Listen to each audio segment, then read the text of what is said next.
Well, hello everyone. I'm Rob Chiarolli and welcome to this Wisdom of Highlights business webinar by Two Wise Heads.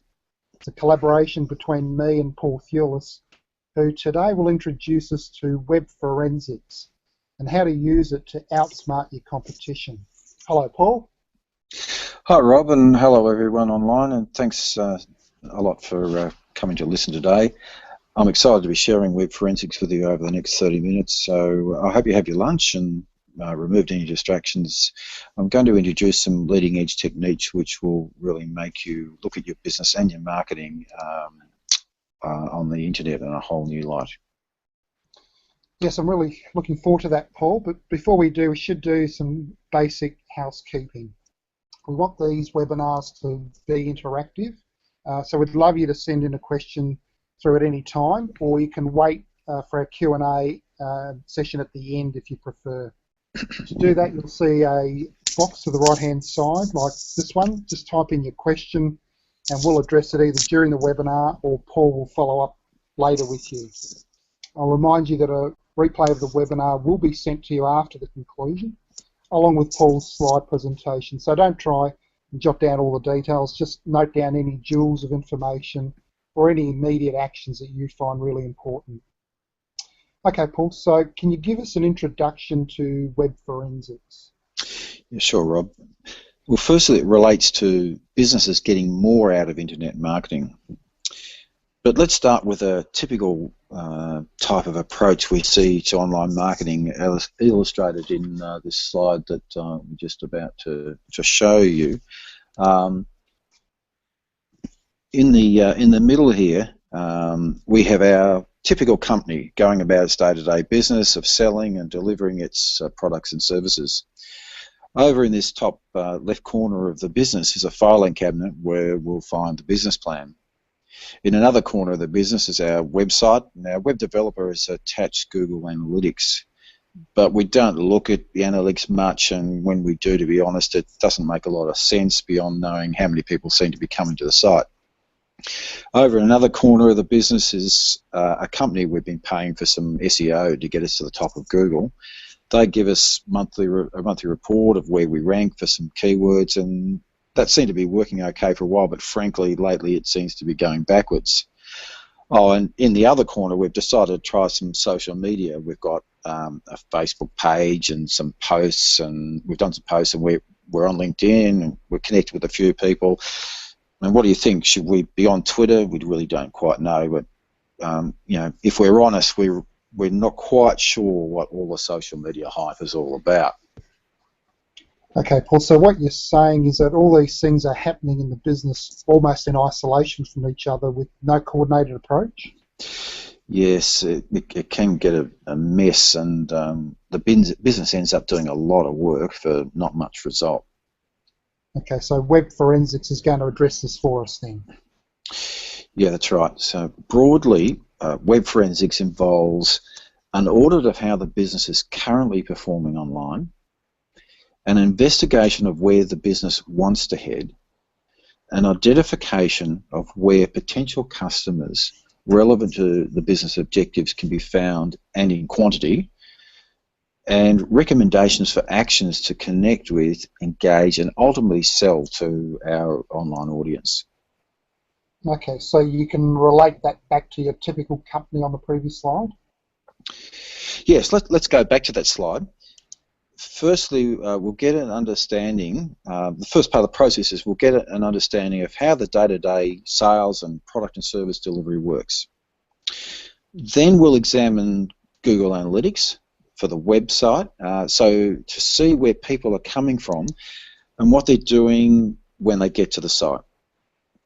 Then we'll focus on the business plan and, in its absence, if they don't have one, the business management's view of where they want to head. Then we head across to use some SEO analytics tools to see what our target market is most likely to be searching. The question here is whether our business's location on Google is the online equivalent of a busy shopping centre mall or a lonely arcade in a suburban shopping strip. Assuming we're not ranking #1 for the high volume search term, we then look at our competitors who are ranking at the top We find out what they're doing right, copy it, and improve on it. Finally, we interrogate the social media landscape to find our audience and what they are interested in. Ultimately, this will bring us both improved Google rankings and real people to our website and business. All right, so that all seems quite logical, Paul. We've promised people a case study as well. Yes, I think that's probably the best way of actually getting to understand what I'm talking about. Okay, so we had to think about what business to use for this, and it's difficult because we don't want to give away too much of Paul's client business secrets here. So I actually offered Paul to use one of my businesses as a case study. Some, as you know, photography, and especially portrait photography, has been a passion of mine for many years, and I've developed that into a hobby business, or more accurately, a secondary business to my business coaching practice. It's one I've put a little bit of marketing effort into, but not really in a major way. So there's a lot of upside potential for me. This business is called Photos That Tell, and here's an image of my homepage. Yes, and when we discussed using it, you're worried that we might not have enough data to work with, but really your business, even though it's a secondary interest for you, is really in much the same place as many small businesses. The website's up and open for business, but from an online perspective, it's still located down that small arcade somewhere. Yeah, I'm interested to see where this is going to lead, Paul. So where do we start? Okay, so we start with the history of what's been happening on your website so far. We'll look at Google Analytics. So you can see this graph here. The story begins with a look at the traffic volumes from the beginning of 2013 until now. We see small but growing volumes from around 50 visits per month in early 2013 to around 120 per month now. Yeah, that's right. I'm glad you've been able to show an increase at least. Yeah. Once people get to the site, we can also look at what they do when they get there. Here's a flow diagram showing what pages people are landing on, and where do they go to after that. There is some investigation needed here to turn visits into sales, but from today's presentation, we'll just focus on getting people to the site rather than on what they do once they get to the site. There's a whole other area to look at there. Okay, so how do you know how people get to the site, Paul? Yes, so this table shows that referrals are the biggest source of sessions. The sessions we'll call visits. These are where people follow links from other websites to yours. So we've got 722 referrals there. Okay, and what sites do they come from? Well, here there is some good news and some bad news. On this slide, we break down the referrals by source. You'll see 4 red crosses which indicate these are links you either don't want at all or you don't want in your data. So they don't help us at all. The ones marked with green arrows are genuine links from relevant websites. Yeah, so I can recognise them. They come from things I've done on those sites and I use them regularly. I know them very well. Right, and the orange arrows are directory sites. Yes, which I gather from listings I've purchased. So based on losing all those referrals with the red crosses, then it seems that Google searches give me more visits to my site. It looks like it, and the question is, what are people searching on Google to get to your site? Sadly, you'll see that data on most searches is not provided. This is typical because browser privacy settings. The limited data we do have shows 2 types of searches. The orange arrows are brand searches, which are searches where people already know you and are searching for you specifically. This is very common where people type into Google and don't worry about typing the .com or the .com.au at the end of your website address. The green are our subject searches, and these are the ones we're chasing. Okay, but it doesn't tell us a lot because we're missing so much data, aren't we? You're true. Now, in our promotion, we talked about the science and the art of web forensics. Here's where some art comes into play. Let's go to another part of our analytics, which looks at the pages where people are landing on the website. We can see here that they are mainly landing on the home page, but a number of other pages as well. Then if you look at this brand search on Google, you can see there are multiple pages showing up for this brand search. We can match most of the landings on the web page to the brand-related searches, except for a few terms. The main non-branded search one is couples boudoir photography. So having done this analysis, we now have a true understanding of what's happening on the site. So I'm going to leave Google Analytics and look at another tool we use to look at Google rankings. It shows each term where your website is ranking in the top 20. In your case, the site's only ranked in the top 20 for one term, which is the couples boudoir photography that we've just seen on our analytics, and so this explains where the traffic is coming from. On other sort of bigger sites, we'll see a longer list of terms where people would be ranking. Okay, so the site ranking is number 18 for that search term. Yep. But what does the 30 in the volume column mean, Paul? That's the number of searches in the last month for that term. Going back to our shop analogy, it's effectively a measure of how many people are going past our shop. So that's not very many people at all. What about the other keyword search terms? Here's a wider list, and I've found boudoir photography is more popular as a term. Okay, but what if we widen the term to just photography then? Yes, here we can see there are lots of other terms with higher traffic in the table here, but relevancy comes into play now. Yeah, so I can see lots of wedding-related terms, and I don't do weddings, and also people searching photography may be looking for photos, or they may want to be actually learning photography, or a number of other reasons.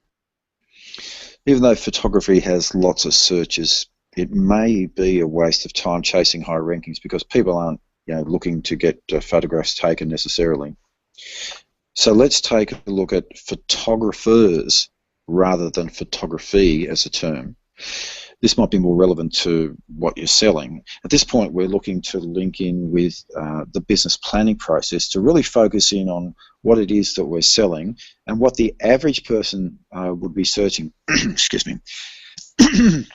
We need to be careful not to focus on terms used by people in the industry, but rather common or lay terms that our potential customers would use. So this requires a bit of time working through, but for the sake of this webinar, we'll just take the term Melbourne photographers. This is the one that we're going to sort of zone in on. Here is now then the top ranking sites for this particular term. What we're going to do now is benchmark our site against the top ranking site. Normally we might take a few different sites.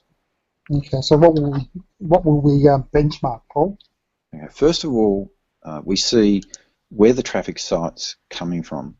And we can see it's ranking number 1, 2 or 3 for various combinations of Melbourne and photographer, which leads to 94% of the search traffic for this site. So do we know why this site is ranking so highly? Yeah, we can investigate that. Google has around about 200 factors they use for search ranking, but these are not published. So we can only go by industry knowledge and experience. But this slide shows some technical comparisons between your site and the competitor benchmark. Okay, so what's the domain authority, Paul? Domain authority is an estimate by the tool we use of what we think Google ranking would be based upon a basket of factors. It's a bit like the Consumer Price Index. These include on-page factors, i.e. the content of your site, and off-page factors like links to the site. Something like Wikipedia would have a ranking of 100. So quickly going down the table, we see the competitor has more links from other websites, has more social media shares, likes and tweets. So we can see we need more of these particular things for your site. We can also assess on-page factors for your site and for the competitors for our particular target term, Melbourne photographers. The tool looks at 27 factors and rates each site based upon each site factor based upon importance and ease of fixing the issue. Your site is unfortunately graded an F, and the competitor is graded a B. So the good news is, if you change the things that we've identified, there is scope to outperform the competition by getting it graded as an A. Okay, so it seems we can get the website fixed, but how do we get all those links and social media likes? Yeah, so this is where things get really interesting. First, we have to decide who our target market is. In social media speak, that's who is our audience. Now, talked to you previously, I think the two audiences which would have high interest in your particular service would be models and actors, whether they're professionals or learning or amateur/hobbyists, I suppose. Yeah, there would be others, but that's a pretty good start for sure, Paul. So our web forensics project now needs to find out where they are on the internet and what they're interested in. Okay, so what are we trying to achieve here? We know our audience is searching Google for information. We know our audience is attracted to various types of content on social media. We can be pretty sure they'll turn off if we just keep talking about features of our products and services. We use content that is interesting to our audience to both attract real people, clicking through links and the like, and garnering links and shares and those sorts of things to improve our Google rankings through the automatic crawlers that they use. Okay, so I'll see on this slide some suggested approaches. Yeah, so let's run through these quickly. So it's very summary here, but this will give you some ideas. So this first slide you won't be able to read in detail, but what it shows is that we can list out all the sites linking to our competitor. So not our site, to our competitor. And here we show a bar chart of the number of links from each of the linking sites. And you'll see there are lots of links from sites, from some of the sites, the largest one being 83 links from that particular site. So how do we beat our competitors? We do what they do and do it better. Look at the sites linking to them and work out how we can do the same. Next slide, we find people that are our target audience. We find the people that our target audience is listening to on social media. We use another tool to do this. Here's an example of, what we're looking for is influencers for that group. And here's an example of the top 2 influencers that we've identified with our tools are for models. We can see how many followers they have, and we can look at various other factors such as how much of their content is being reshared by other people. So we can reach out and build a two-way relationship with these influencers. In the end, they help drive traffic to your site. Then we look at Facebook. Facebook has amazing demographics, which 1.4 billion users contribute to on a daily basis.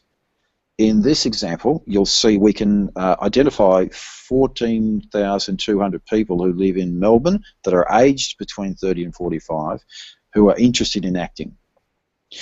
There's also the emerging Facebook graph search, which you can, it's not broadly available in Australia, but you can use to target in on your audience by searching for them through the Facebook graph search. Then we move on to discussion groups, and we're looking for discussion groups that are specifically set up for your target market, but they're not necessarily directly concerned about your product or service. So LinkedIn has loads of them. Here's an example of one with over 2,000 members. They won't all be in Melbourne, but sharing content in these groups with links back to your site could be very valuable for your Google ranking. And then finally, you'll know this one, Rob, because you're already getting links from the site. Yeah, that's an industry site for models and photographers and the like. Yeah, and they have a forum on the site. So industry forums are great to join, where you can share information, and this will earn you leads, and it'll earn you links back to your website. Okay, so we've been through some great ideas about where to find your audience. How do we make the connection? Yeah, there are a number of techniques. Here's one approach. Again, using one of the tools in our kit bag, we can search the social media landscape for popular content. Here are two examples off the top of a list that we have that we've generated that mention articles that mention or content that mentions models and photography. You can see the top one of these has 29,000 shares and the other 24,000 shares.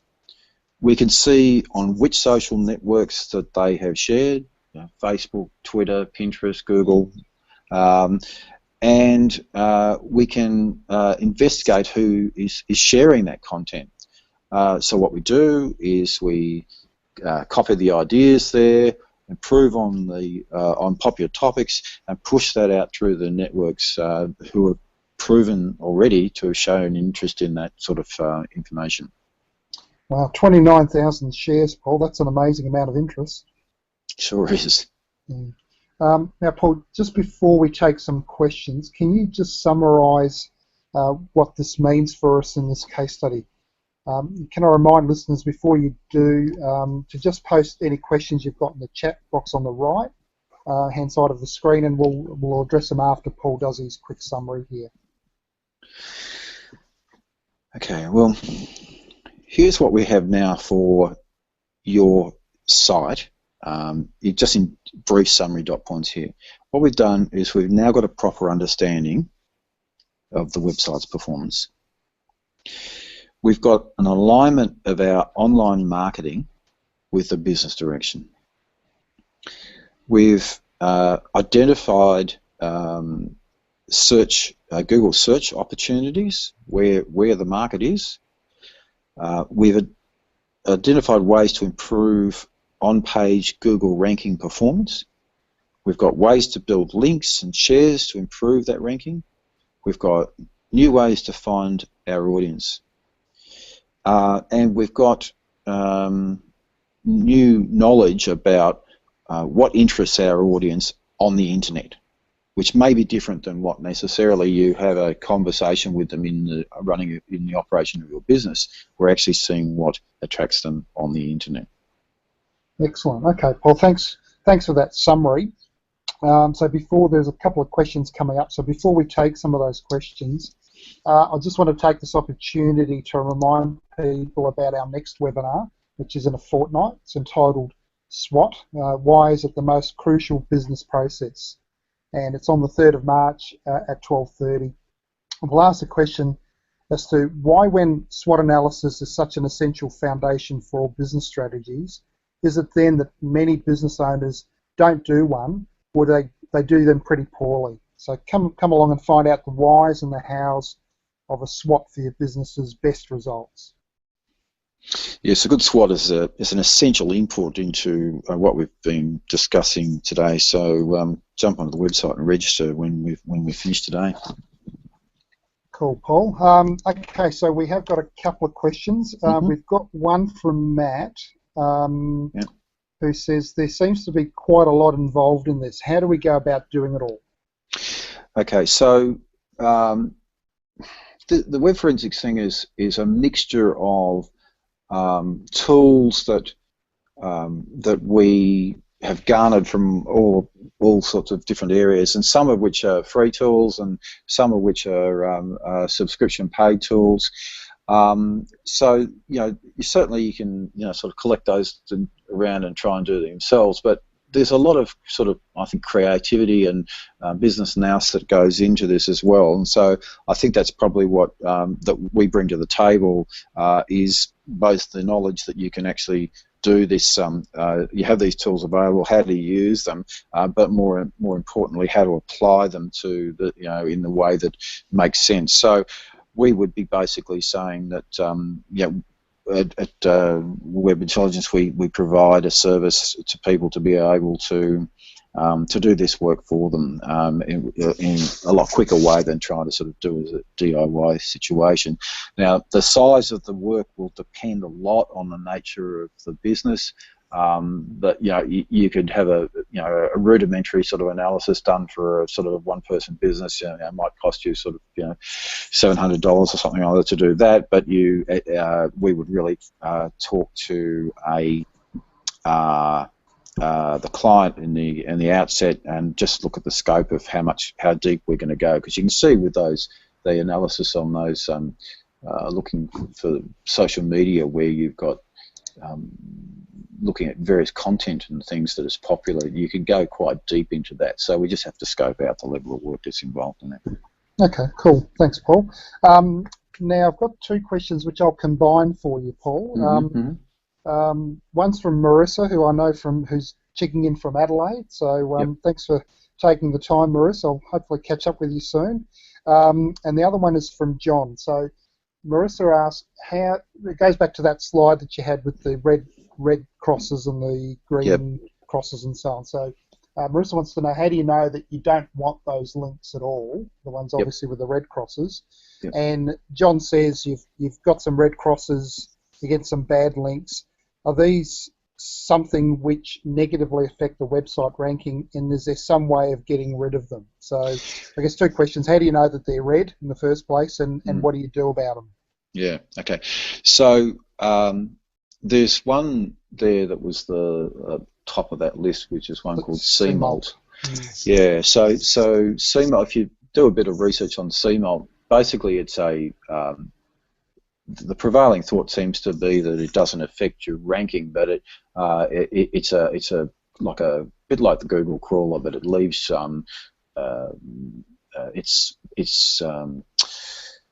it's marked there in your data. So that one's probably not going to take away your rankings, but it's just a pain in the neck as far as your data, because with your site you sort of seemed like you had a lot more traffic than you really did.